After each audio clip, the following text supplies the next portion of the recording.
Welcome to the kids' table, where the conversation is about fitness, but the maturity level is questionable. The one and only Gunnar Peterson. Then you've got Luke Milton, and then there's me. It's weird if you do your own intro. Ladies and gentlemen, Jen Wiederstrom. So pull up a chair as we talk fitness, the business of fitness, and give a voice to trainers everywhere. It's informative, it's inspiring, it's where everybody wants to be.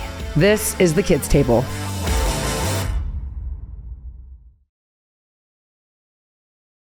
Today's episode is powered by YETI. Get in, get out, get going.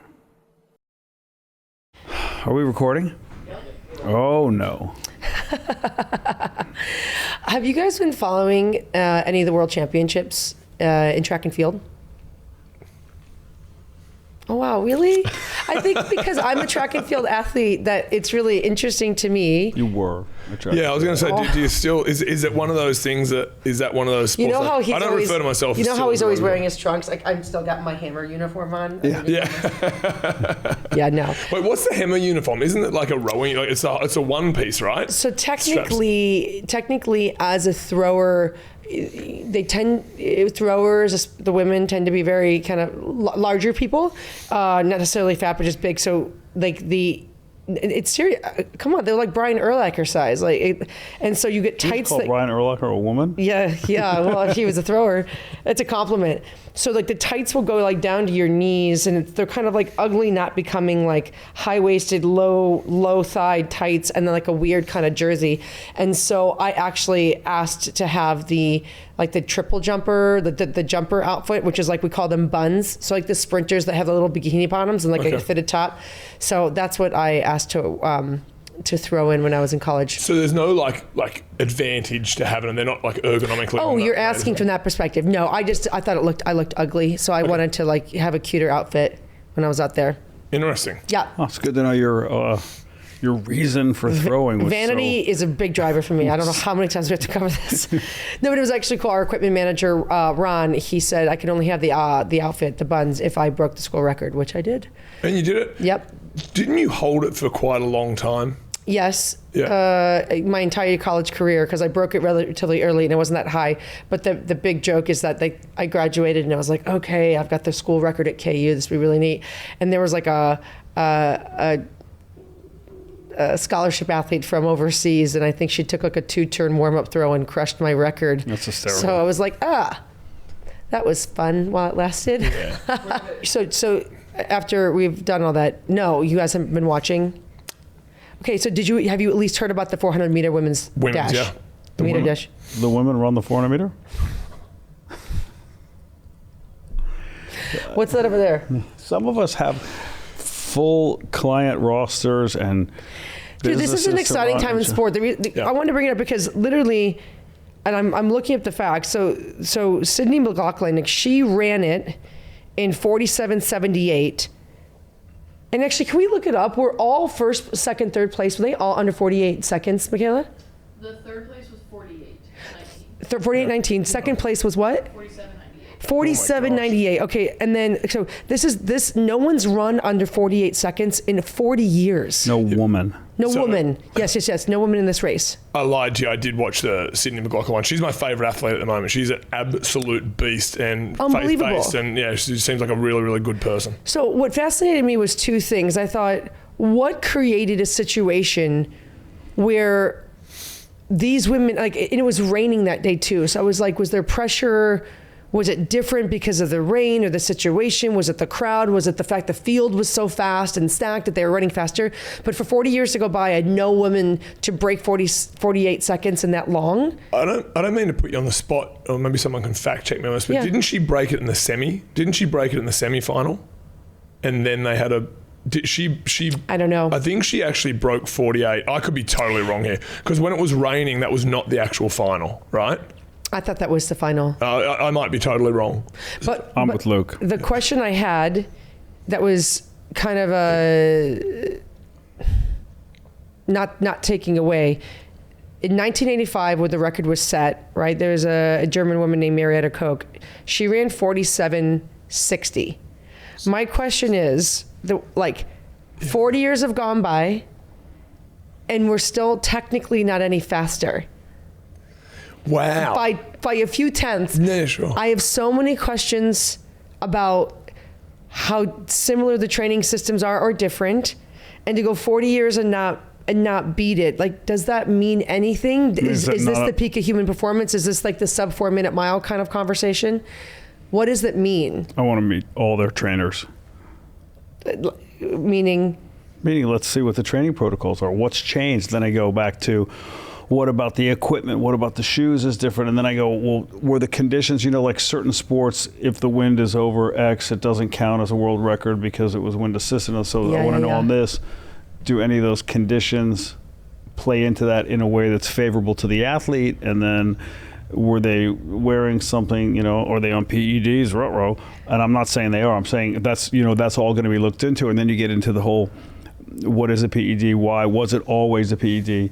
Was it before banned and now not? And so there are a lot of questions there. This is super. But do you know what I say? That's why I'm fascinated. Absolutely. I'm like, wait, 3 women, almost 3. Like, I mean, it was the fastest 400 race in history, yet they still haven't beat the top time. And I thought, you make a really good point. And then, like, how much technology they have now, how much resources, is it really many resources us? they have now, the emphasis of it. And I'm going to totally speculate here, but I guarantee the first girl back in 1985, he said, I bet she had a whole heap of other things going on as far as full-time careers, not to diminish a full-time athlete and stuff like that, but this argument always comes up, right? Yeah. Comes up in rugby, football, whatever. It's like, yeah, but when I was playing, I went out and I was a salesman through the day, I trained at night.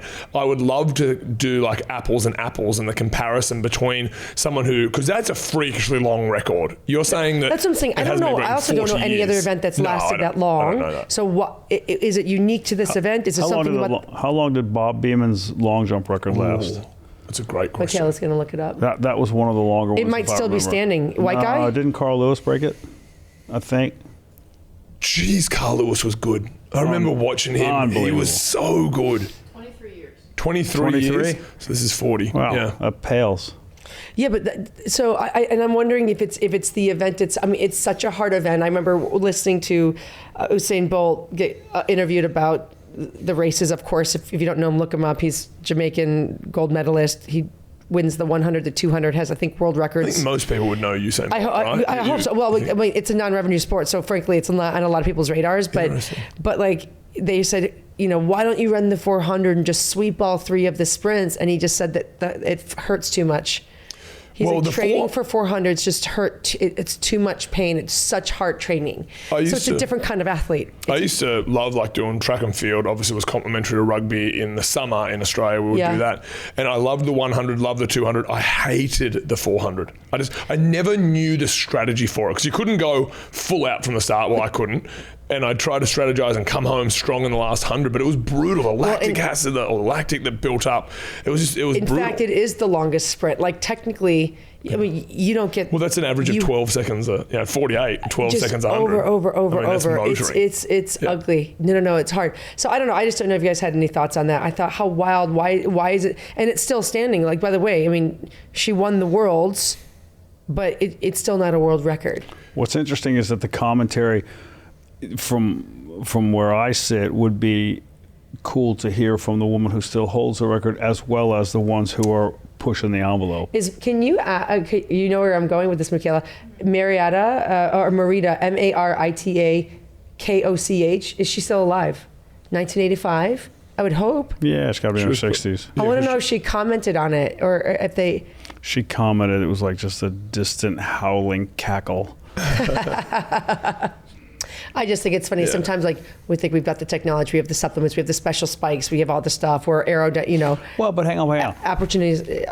But the people are different, and the demands of life are different. The stressors are different. You could argue that case by case in any era, everybody faces a different challenge that you don't know about. Like, would she have won that? Would she have set that record if she ran today on? The same track, the same conditions. Her then ability, would she have set it again, you don't know. I don't know. This is the age-old question, though, right? I'm sure you Did got they this interview in her? basketball a bunch of times, but it's like it's really hard to compare generational athletes, Eras. like the Michael Jordan, the Kobe. Do you know what I mean? It's really difficult to do that. I think it goes on in every sport or every athletics. It happens in boxing all the time. That's Yes. what Rocky Balboa was. That was part of the premise of Yeah. Rocky Balboa. Could Rocky beat Mason Dixon, Antonio Tarver's character, the current champion, and then they bring it back. It's great barroom stuff for your little New York pub there. Yeah. Do you guys want to take some questions from Instagram? By the way, I pulled these from all 3 of our accounts. I think Great. you've got a couple too, Luke. Yeah, I've but got I'll a couple start. Okay, first one. Do you ever feel imposter syndrome? Sometimes I struggle with not knowing all the things. Imposter syndrome, in that you've reached a certain level of success that you don't deserve, because I think everybody in every This came through your account, so maybe just personally, do you ever feel imposter syndrome? Yeah, I think everybody. Yeah, sure. I think you'd be hard pressed to find someone who doesn't, unless they're so tone deaf or just so incredibly cocky. But I think if they look, I had a friend tell me this years ago. He said, when people put their head on the pillow at night and it's quiet, they all have doubts, they all have thoughts. And I was like, do they? And I think now, having had this many years pass by, for sure they do. They have to. You have to think, and then you also have to think, even if you don't feel like an imposter in the day, do you feel the threat or the impending end, like maybe you can't keep it up, you can't keep it going. Maybe that's what makes athletes retire. I've never felt like I want to quit doing what I do. Do you feel like you're the best at what you do? I think it's too subjective. At least what I do is too subjective.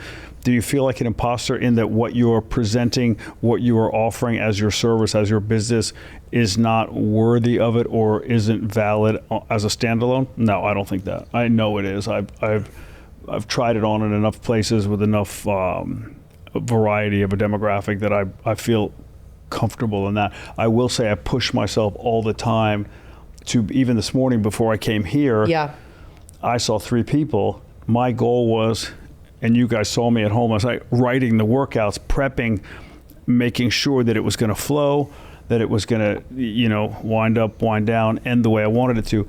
I think you put in the work, and that's really the best way to avoid the syndrome. And anytime you're hesitant, or at least I am, if there's a minute in the workout that's not working, and I'm super dialed in and connected to my people, I just look at what I wrote and I trust it. Not that I turn myself over to it, because it's flawed on many levels, but I go, when I prepped it, I was in the right frame of mind, I checked my work, trust it, just relax into it, trust it, and then I think you don't feel that way. I will say, from a different level, like I agree with that sensation around, I know me, I know the programming, I know what I can do. I did used to get a little bit more caught up on, gosh, I need to learn all of the new information coming out. I have to know all the new exercises. I have to go to these conferences and like learn what's happening and coming down the pipeline. And I started realizing the more I was stressing about getting everything to like absorb, I thought, you continue to be a student, continue to learn. But what I realized my sweet spot is uncomplicating otherwise very complicated or scary information. So, and I really like simplifying things for people. And I realized that's where I want to spend my time, not knowing everything there is to know about everything. That pulls me away from, I think, what I really enjoy. So when I realized I was stepping out of my lane, it created a lot of relief for me. I'm like, no, I don't know about all those things. But I do know a lot about this, and that's the lane I stay in, and that is what kind of gave me a sense of peace. And I think the syndrome left me. Sometimes the questions you get asked in the moment, if you don't know, I say, I've heard about that, or I read a headline on that, but I don't know enough. And it sparks me to go look at it in my free time. And I love coming back and saying, hey, I looked into that deeper, I read this study, or I read this article, or I followed up on 2 things. And then you bring some light to it for them and for yourself. But that's, I think you have to grow like that. The people who think they know everything, you're dead in the water. Yeah. You are dead in the water. I think you're absolutely right. I think I agree with a lot of what you both just said. I think sometimes I can feel like an imposter but never a fraud. And I think that it's always the curiosity that keeps you sort of learning from others. And just to sort of carry on what you just said there, there's a lot of noise out there, and sometimes you get caught up in that, and sometimes you're like, oh my gosh, that guy seems to have 300 things going on that I don't really know about, but they're not at a level that you would deem to be success. Or in a lot of the times in business, you can have all these systems, all this thing, and you're like, oh my gosh, that guy's got so much stuff, or that company's got so much stuff. Well, why haven't they done what we've been able to do? And sometimes you just have to trust the authenticity and the quality at which you do something. And so I think in this industry, a lot of the times there's a lot of noise, there's a lot of sort of Instagram clickbait, there's a lot of stuff that can make you question yourself. I think as long as you stay true to your values, stay true to that, I think you can really get through the imposter. But I don't think it's a bad thing. I don't love the word. I don't like it. The imposter syndrome, to me, I don't love that phrase, because it almost sounds like there's some sort of like fraudulent activity in there, or, you know, clown-like mentality. Yeah, but I don't ever want to lose a little bit of self-doubt in myself, because that's what actually keeps me going. Like, it fires me up. Yeah, it's the same as when I was playing sports. It was like, I was always thought of myself as only as good as your next game, and I never wanted to embarrass myself in front of my mates that came, or my parents that came, and or the new teammates that you played. You just had the game of your life the week before, but then you got a new teammate in your team, and you don't want to let them down and all that sort of stuff. Yeah. So I think it's a pretty big, broad. I will say sometimes you get reassured. Sometimes I see things, especially if you scroll social, and it comes up in the feed, and you're like, I don't know, that doesn't seem, wow, that's interesting. That's new-ish. That's different-ish. I don't feel like that applies to me. I don't know that I subscribe to that. And I'll never write a negative comment, and I'll never question. I just look at it, and it's a gut feeling. And then later, this just happened, and I saw some guys on a podcast who I don't know, but I looked them up, and they were accomplished. Like, I respected where they were, and I understood that. And they destroyed this one person who is out there who posts a lot of negative stuff, and it's my way is the only way, and everybody else is different, and if you don't know it now, you'll know it later, and you'll all be coming to me, and I'll destroy the whole field because my ideas are so original and so basic, and you guys are all missing the point. And he goes pretty hard in the paint, and to me, that's a lot of negative information diet, so I try to push away from it. But then these guys just bashed him, and I was like, I wouldn't have bashed him, but by your bashing him, in my stead, I feel comfortable with my gut that it was a bit heavy-handed. So I'm like, thanks for handling that for me, boys. And I kept moving. So it makes you not question yourself as much when you see other people who you have no connection to see the getting same on thing. That train. Yeah. This one's specific to Gunnar. How's your daughter doing? How's Monroe? People want an update. Oh, nice. Thank you. Thank you for asking. I always start with that. She is good. She has been declared in remission. But as parents, you always worry. She still has a port in her chest, which means she goes in for infusions as needed. I think now she's down to like every 10 days, every 2 weeks.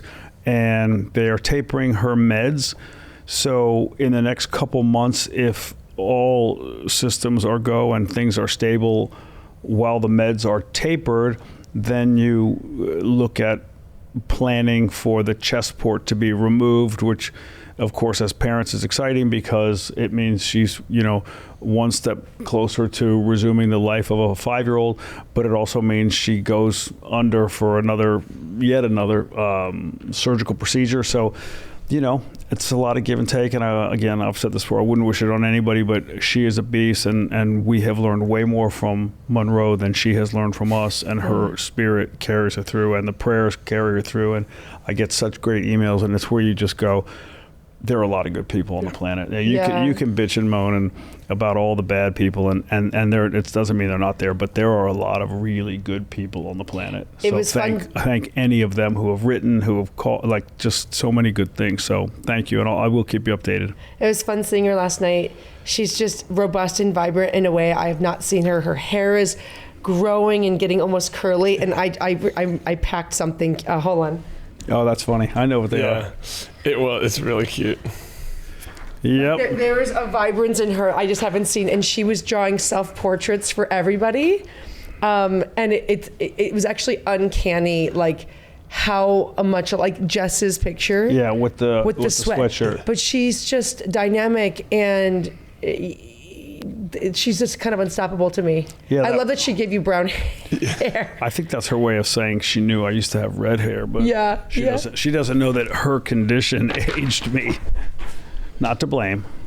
No, I know, but it's great to see her truly on the other side. That's funny you brought those. She does have a real energy about it. She was like, Luke, you know what we did today? I'm like, what's that, mate? And she's like, we had an apple contest. We had to taste out 4 apples. And Granny Smith, I go, ugh. And she goes, yeah. I was like, so what's your favourite? She goes, Honeycrisp. I'm like, perfect. It's almost like she's coming out of this dormant period. It's like she missed a chunk. Not just she missed, and I tell her that, look, you didn't miss, you did other things, you gained other things, you learned about your body, you learned about how a hospital runs and how all this, but it's almost like now she's double timing to catch up, and like you saw, the energy is, I mean, there were 10 people there last night and she drew 10 portraits. Yeah, everybody got a portrait. Yeah, everybody, and they're all different. Completely, and they actually quite look a lot like us. Yeah. Amazing. This is, I wonder if you can guess who this is from. Can you smile like a donut? I didn't think I was going to do that face. I didn't. I can't believe I know. Do you know who it's from? That's a meme. Do you know who it's from? Can you smile like a donut? It has to be from Ed Strite. Yeah. It has to. Come on. That's my guy. Yeah, he was a guest on the podcast recently, and he's a friend of the show and a longtime friend of G's. And love Ed. By the way, I can't shout out Ed without shouting out Chris. They're like my homies. I tell you, we went out. We went to Chiccone's to celebrate their wedding. Like the wedding day. Ed and Chris. Yeah. And then we're like, let's go for one more. And then we ended up at the Abbey, and we shut it down. I'm not gonna kiss and tell, but we had a good time. That's hysterical. Okay. I love that Ed is so immersed in his new life that he has time to see Instagram and write questions like that. Yeah, that was a great contribution. Thanks, Ed. Thanks, Ed. Thanks for taking it up a notch. Coaching back-to-back sessions, the YETI Rambler with the Chug Cap is leak-proof, and it keeps ice alive all day, and it's so light and it's durable. Anyway, this bottle trains as hard as you do. Get yours at YETI.com. Get in, get out, get going. Or it should be yet in, yet out, yet going. So this is actually the Danny that we met, Danny Fitness one, that came to the gym, and we had like a little hang here in Nashville. We can each take a shot at this one. In our fitness career, what is the biggest setback or time that you didn't know if you should keep going? Is there a setback in our time we didn't know we should keep going in our fitness career? Wow. Well, you can clearly see we don't prep for these questions. I can go first. Yeah, go for it. Yeah, immediately. It was funny. I don't know. I wasn't in a particularly bad spot or unhappy spot, but I remember I had been training people for a while, and I'd gotten to a point where I was getting very complacent with it. And what I mean by that is I would maybe have 8 clients in a day, and I was just using the same program for every client. And I know that face. I was like, it'll be fine. And I was not as invested. I was losing momentum, passion, enjoyment, and excitement towards building this all out. And I remember I had gotten I'd gotten a call from the WWE, and they asked me to come to Florida and Tampa and try out and do this whole thing. And I'm thinking, this is it. This is my break. This is what I'm going to do. And I spent a week down there, and you learn the ropes and the flips. And I made friends from that trip that I'm still friends with today. And I remember being in that experience, I was reminded of how much I liked training. So I was at this point where I'm like, I'm ready to stop, because I got disconnected and I got lazy, and I stopped feeling really proud of myself as a trainer because of the way I had really gotten checked out with it. And then to spend 1 week with people that it's a performance. Like, we're all acting, we're all characters. And I thought, I don't want to be anyone else but me. I just want to do this. And I realized the power I had with people, and I felt it so strongly in the friendships I made that weekend. And so after that week, the spoiler alert is I did not get the job at the WWE, but I remember I came back with such a renewed appreciation for my relationships, my clients, but I was at the point where I was like, I'm done, I'm hanging it up, and I'm just going to be in the WWE. And then it was a quick 180 from that. That's good. Yeah. Isn't that crazy? It is interesting how a physical, like athletic thing brought you back to being passionate. Well, about I just was like training so unhappy there. I was like, I get it, but I'm Yeah. like, I have to fake who I'm being, and I have to do this Right. thing, and it felt contrived. And I remember thinking back to a college professor, Scott Ward, we all call him Scooter, and he said sometimes you got to step in shit to appreciate a clean boot. Yeah. And it was one of those things I was like, I don't want to do this. And it really made me appreciate what I learned and my love for people. And I think how powerful I was for people. I think I'd been overlooking my gifts in that area. And it just reignited something in me. And by the way, 6 months later, I got Biggest Loser. Oh, wow. So wow. I was at that cusp, and that was December, and it was in the spring, like it was May-ish when that process commenced. Wow. And I was like, wow, I was this close to walking away from all of it. Yeah, I mean, that saying might actually be relevant to the thing that I did think of. I never lost my passion for, I genuinely love fitness. I love being around people. I love, especially group fitness. I love the teaching part of group fitness. I love everything, all the energy from it. But I think around COVID, or especially like, not only not just the start of COVID, but as we were able to reopen, I think I got really disenfranchised by how much I felt the industry just copped it, and the whole like cancellations and all that sort of stuff. And I think I became a little bit bitter around that. And it's like, Training Mate, we're so involved in everyone's life and giving energy to everyone. And I feel like we do a really good job of pouring out and to try and help and build communities. And then all of a sudden, like, you're trying to provide a place, and not only are you risking, shutting down every day financially, but it was more, and I could handle that, but it was the hate that we were getting for like allowing people to work out without a mask because I didn't believe in it. And then all of a sudden there was an association with that, and you're killing people. And then I actually did get a little negative on the industry, and I don't think that's fair, but I was like, we're out here trying to provide healthy lifestyles, trying to really help people, and I just didn't think it was getting returned. And then on the flip side, I literally had people emailing me being like, I feel like suicidal because we don't have it. Training Mate was our thing that we did every day, and we don't have it at the moment. And I felt like I couldn't serve people, and I certainly felt like I couldn't serve people in my authentic self. And I think I got really frustrated with the industry there for a minute. And thankfully we came back bigger, better and stronger. But I think there probably was a real minute there where I started to question everything, not just fitness, but business, everything. And I'm like, how is this? I don't even know how this is like sustainable now, and the world's changed. And then, sometimes, as you said, you've got to step in shit to come up with to appreciate a clean boot, because then you pivot and you come out stronger, and you scale and you service more people, and you lean into the positive and to the people that really appreciate things and get a lot out of it. So I think that would probably be the only time where I've been like, oh wow, this is more than, this is very challenging. Yeah, I don't think I don't remember ever losing the drive. I love working with the people. I love going to the gym, period. I love doing my own workout first in the wee hours when so many are asleep, and then I love being ready and prepped and dialed, so when they walk in, it's just bang, bang, bang. I also know that to whatever degree you look at it, working without a net, meaning I don't have another skill set.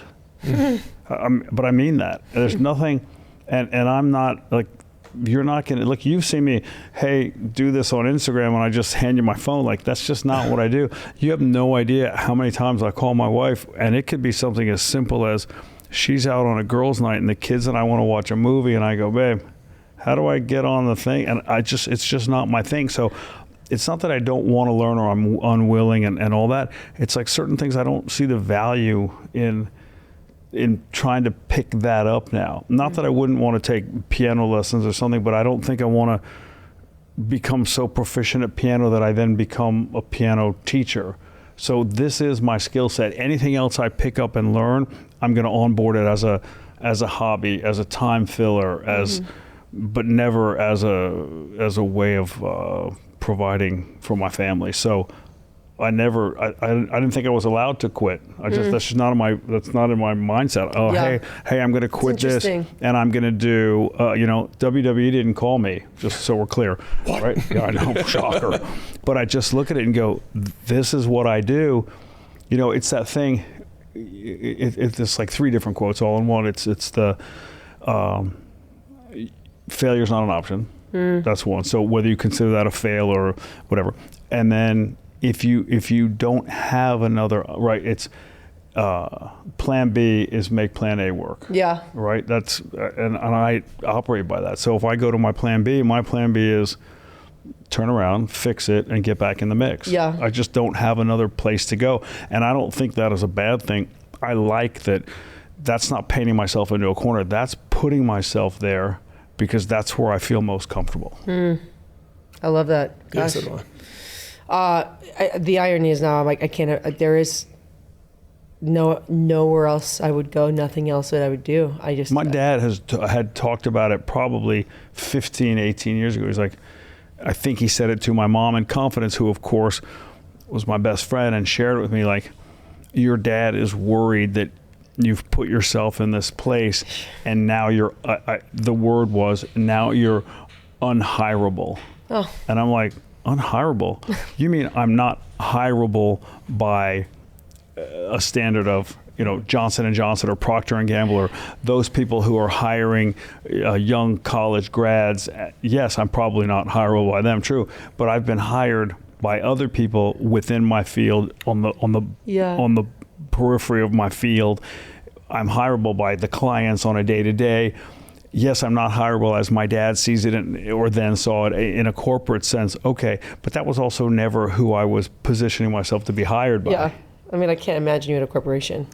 Ever. But anybody that's really great at what they do and these really work for yourself fields, like the artists, the professionals that we work with, I'm like, oh, they're not. We all did gas station jobs when we were kids growing up and figuring it out and putting money in our pocket. But like now as a grown up, like a corporate job or a 9 to 5, let's say, no. Did you had 1 or 2 more questions? Yeah, a couple more. Specifically, and I got multiple people, so not even just one person on this one, but 2 things, both female specific. So asked by multiple girls that asked me around creatine supplementation for women, and they were really curious as to all of our opinions on it. It's so fun. I just got into this conversation with the gal. Shout out to Christine. She's been doing my eyebrows for 15 years. It's my longest relationship. Wait, you do your eyebrows? Yeah, man. You should have seen them before. They were like pencil thin. It was pretty funny. But her daughter was like, because Christine's my age, we're in her 40s, and her daughter's like, you can't take that. You're going to get huge. You're going to get bloated. And there's a lot of confusion around creatine. And I think, put very simply, it's amazing for you. A friend of the court, Derek Woodsky, just recently like reposted a video from like 2018. Like, it's not new news, you guys. This is old news. Creatine's an amino acid that does wonders for your body's ability to make energy in your muscle, create greater contractions, create opportunities to recover, and also a lot of cognitive, neurological opportunities to be efficient. Now, why it's so important for women is because men actually hold on to creatine longer. Women, by the way, you can get creatine in any kind of animal source. I'm looking at you guys, but I'm telling you everything that you already know. Any kind of animal protein is where you're going to get creatine from. It's part of the amino acids that come through an animal protein like that.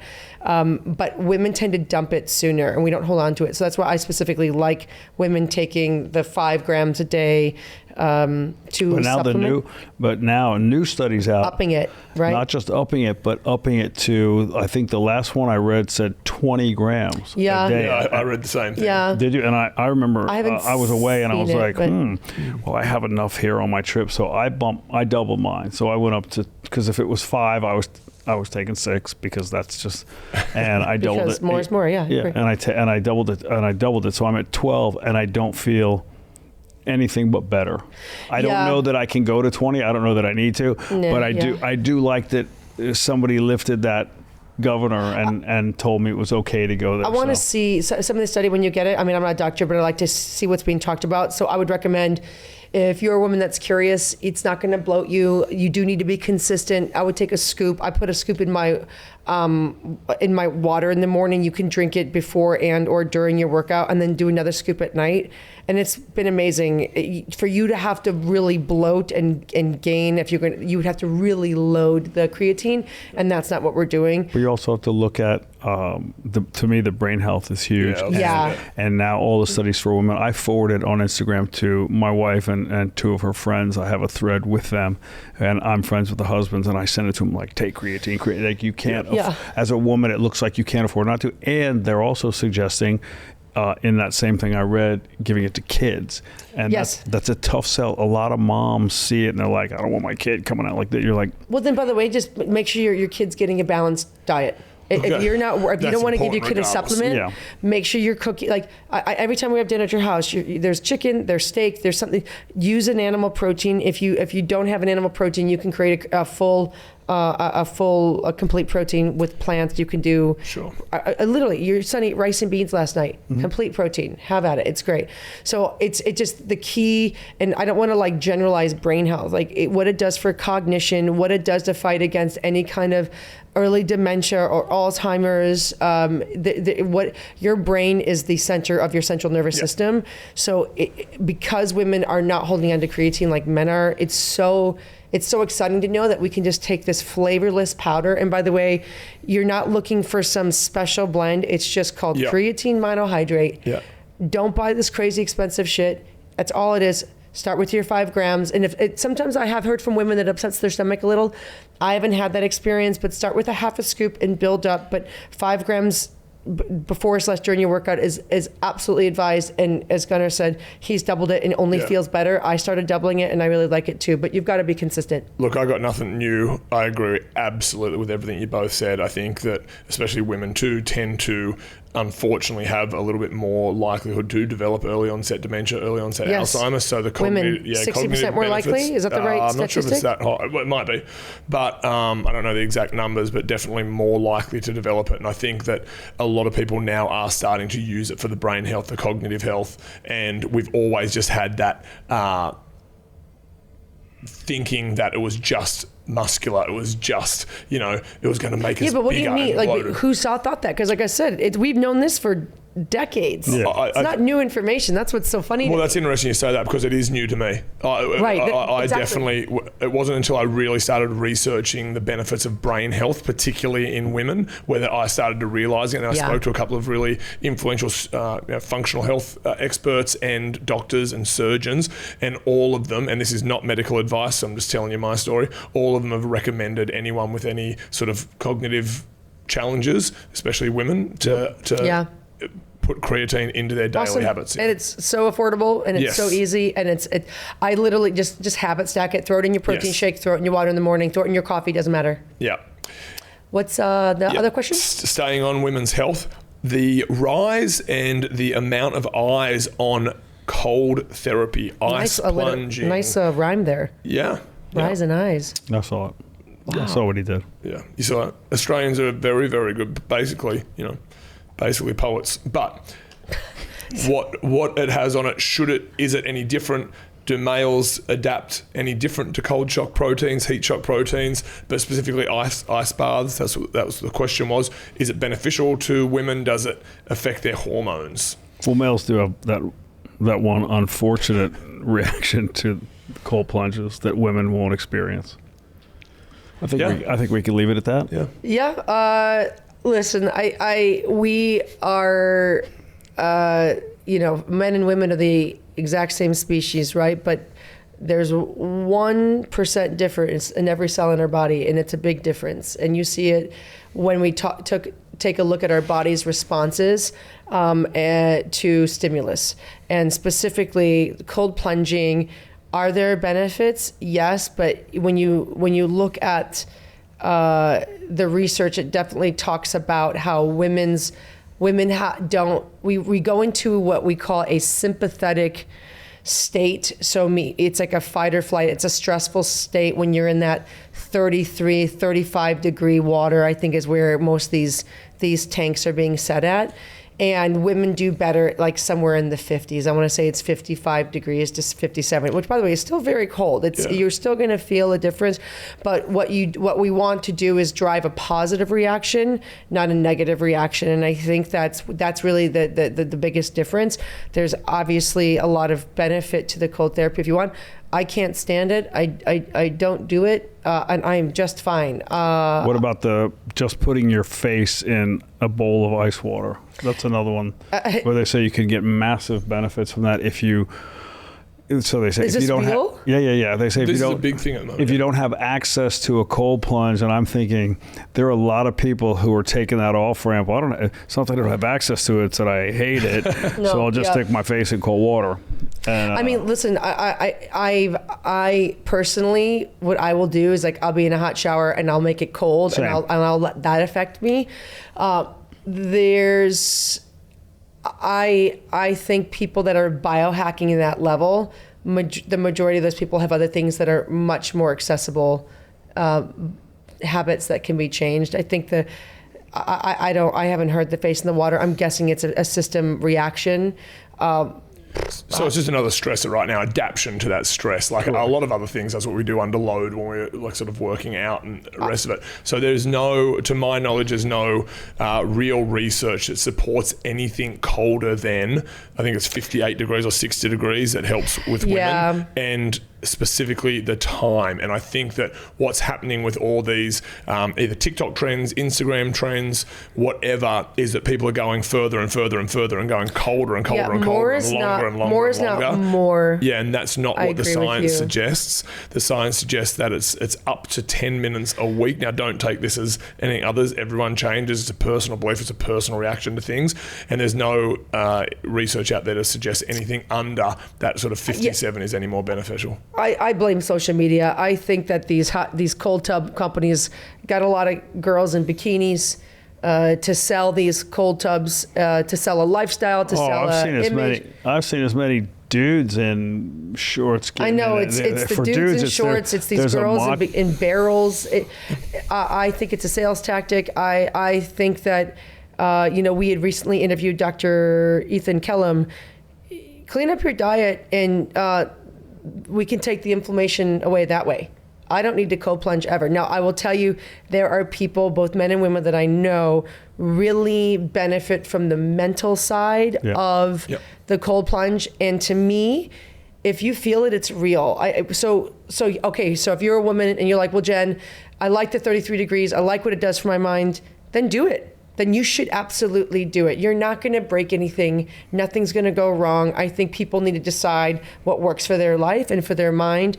And if they're finding a benefit mentally for that, even though on paper that it's too cold for a woman, I really don't care. I'd rather have people listen to their bodies than listen to a research paper. Some of that is just do the hard things, right? Right. Yeah. So that's a hard thing. You acknowledge that that's a hard thing for you, and then you go, God.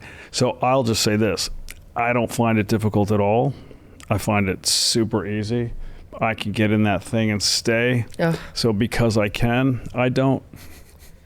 No, I'm the opposite. I love it. This is why he doesn't. Okay, so this was a joke. That was People a joke. Can't But see if you're not watching, if you're just listening, I was like, that was another Gunnar. I'm like, is he being serious or is he kidding? Yeah. No, look, I'm not a woman that I know of, but I love it. I love it. I feel. Do you have a cold plunge at home? Yep. I do the cold shower. I'll bring the shower down, and then I say to myself, then I count. And I go, I'll do 30 seconds, which I know is nothing in cold plunge years, right? But I also count at a very accelerated rate. And so if I do that, but I know this, it makes me feel good. Like I feel that's my science. I literally feel cleaner in the shower if I hit the cold and get out, and that's fine by me. I have done the cold plunges. I'm with you. I don't enjoy them. Yeah. There's something funny about it. It's funny. I've always. I don't want to go from talking about women to talking about myself, but I've always struggled with. I've always wanted to meditate, and I've never been able to master. I just haven't really done it. It's so funny. The cold plunge to me is almost like a meditative sort of type thing. And I breathe, I focus, I get out of there, and I feel better. Now, do I feel... How long do you stay in? So I was doing 6 minutes at 30. Yeah, I was doing 6 minutes at 37 degrees because I was uneducated on it. I was following all these little trends. And then when I started looking into it more, now I do 3 minutes at around about 40 to 45 degrees. And I feel really good. I feel the same. Did at any point, at any degrees, at any time, did it fix everything in my body? Absolutely not. Did I feel good? Did I feel accomplished? Yeah, I did. I felt good. I do it first thing in the morning. I tried to just stack habits. I wouldn't do my coffee until after it. There's no science that suggests that this but I is do like beneficial. anything that creates momentum in your day. Yeah, so sure. if for Luke says...